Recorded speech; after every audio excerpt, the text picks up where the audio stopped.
Welcome back to the deep dive. Today we are looking at a story that really gets under your skin. It's about a very specific, very modern kind of horror. It really is. It's that place where, you know, deep financial desperation meets Well, something malevolent yeah, right in the home. exactly. We're breaking down the anatomy of the peeling wallpaper story. And we're not just asking what made the thing in the wall so terrifying, but maybe more importantly, why the whole system around the tenant made it impossible for them to just leave. It's a perfect example of what some people call precarity horror, because the monster, the thing in the wall, it's really only half the threat here. The other half being, The other half is just the complete lack of leverage the narrator has. Financially, emotionally, they are trapped before anything even happens. Their vulnerability is really what opens the door for the horror to get in. let's set that scene. I mean, the narrator is in a really bad place, freshly laid off, savings completely gone in what, less than 6 months? Yeah, and credits shot. They're basically down to a suitcase and a car. Yeah. No safety net at all. So when they see that ad, quiet single bedroom, utilities included, $600 per month, it's not just an apartment, it's a lifeline. It is. Yeah. And that level of desperation, I think, is key. It's what makes you ignore or, accept things you absolutely shouldn't. The red flags. The giant waving red flags. Yeah. Like the landlord demanding the rent in cash. Only cash. Right, forcing the tenant to go to 3 separate ATMs just so they can pull out the money without the bank noticing their account is basically empty. And no credit check. No background check. He just wants the cash now. And that final exchange, when he hands over the keys, it's just so chilling in retrospect. The landlord says, don't worry about the quirks. She's old, but she'll hold up. She'll hold up.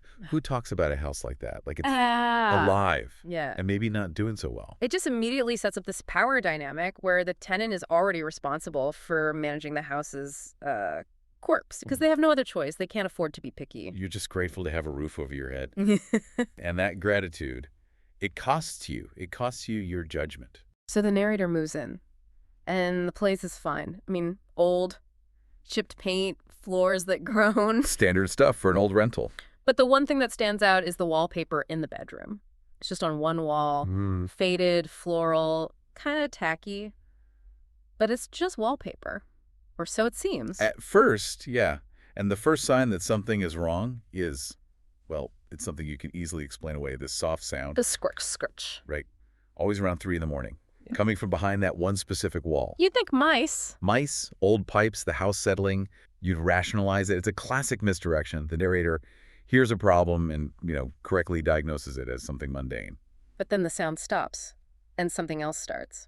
The narrator wakes up one night around 2:30 a.m., not to a noise, but to this deep silence. And we look over. And a 6-inch piece of that wallpaper right in the top corner has just peeled away from the wall. And the description is so important. It's not wet. It's not torn. It's dry, a clean peel, and it's just hanging there like a tired eyelid. That's where things shift. From a simple maintenance problem to something else. Because they try to fix it. Of course. You grab tape, you press it back on, you try to smooth it down. But it keeps coming away from the exact same spot every single time. And the detail that just turns my stomach. The narrator says the curl of the paper got cleaner. Yes. Like it had been pinched and rolled. That's not gravity. That's not humidity. No. That suggests intention. It's not just falling off the wall. It's being deliberately undone. And that fear, that feeling of being watched maybe, is what pushes the narrator to the next step. When a whole third of the sheet is hanging down, they stop trying to stick it back. They decide to look behind it, to finally see what's really going on, expecting, I guess, mold or water damage. What else could it be? But what they find is, well, it's so much worse than mold. They find a history of something awful. The drywall isn't smooth. No. It is covered in these long, deep, vertical grooves, stars, described as looking like someone had dragged nails through it in slow, meditative strokes over and over. Just imagining touching that. And then there's the other detail. The wall itself is warm. Like a low fever. The house isn't just old, it feels sick. Right. And that physical reality starts bleeding into their sleep. The narrator has this awful, sweat-soaked dream where they can hear breathing.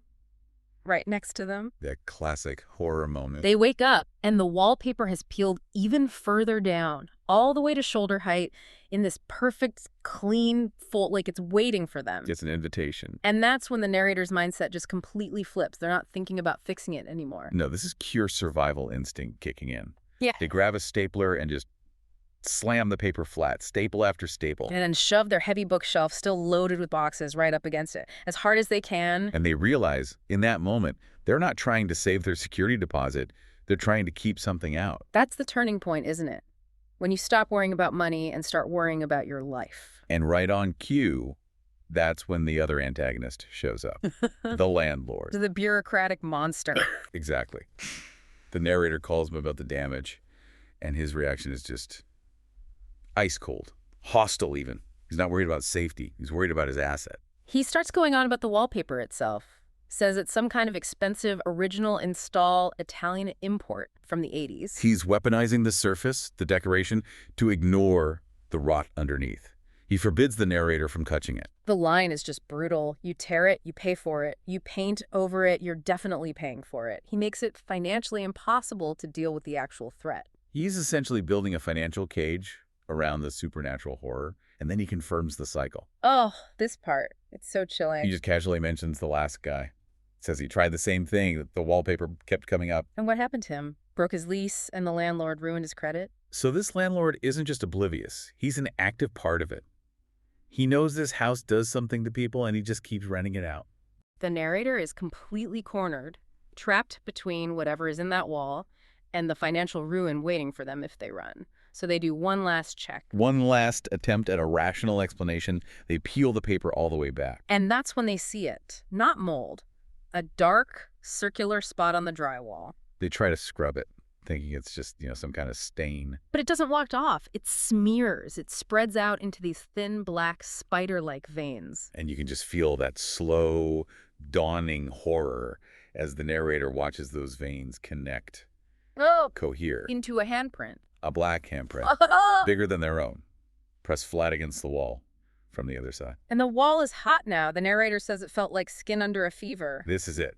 This is the moment. There's no more denying the monster is real and it's alive. And the narrator's reaction is it's pure instinct, pure terror.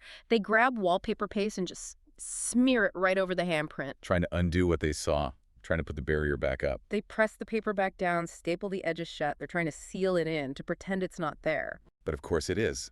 They called a landlord one last time, mentioned the warm wall, the dark spot. And he laughs at them. He laughs, tells them to scrub harder, threatens to find a tenant who's capable of basic upkeep. It's the ultimate gaslighting. And that's the final push. The narrator realizes no one is coming to help. No one will believe them. So they drive to the hardware store, and they buy the most permanent solution they can find. Industrial construction adhesive. The kind you use to glue drywall to cinder blocks. The cashier even warns them this stuff is permanent. It's a symbolic act, really. They're sealing their fate. They go back and just slather it all over that wall. A thick, desperate layer. And for a few hours, silence. It seems to have worked. But then the bulge appears. Just a slight distortion at first. Then it grows, swelling outward from the center of the wall like a balloon being inflated from behind. And when the narrator touches it, it's soft, elastic, like pushing against muscle. And then it pushes back. The permanent solution didn't get rid of it. It just contained the pressure. And now that pressure is about to be released. The landlord shows up the next morning, furious about the bulge, bringing a contractor with him. And you can see the trap being set. The landlord is already talking about moisture pockets and how this is going to cost the tenant thousands in repairs. They're so focused on the money, on the scam they're about to run, that they completely ignore the obvious danger. They both walk up to it. They press on the bulge, dismissing it, showing the tenant how it's just, a structural issue. But the wall moves. The whole surface flexes under their hands.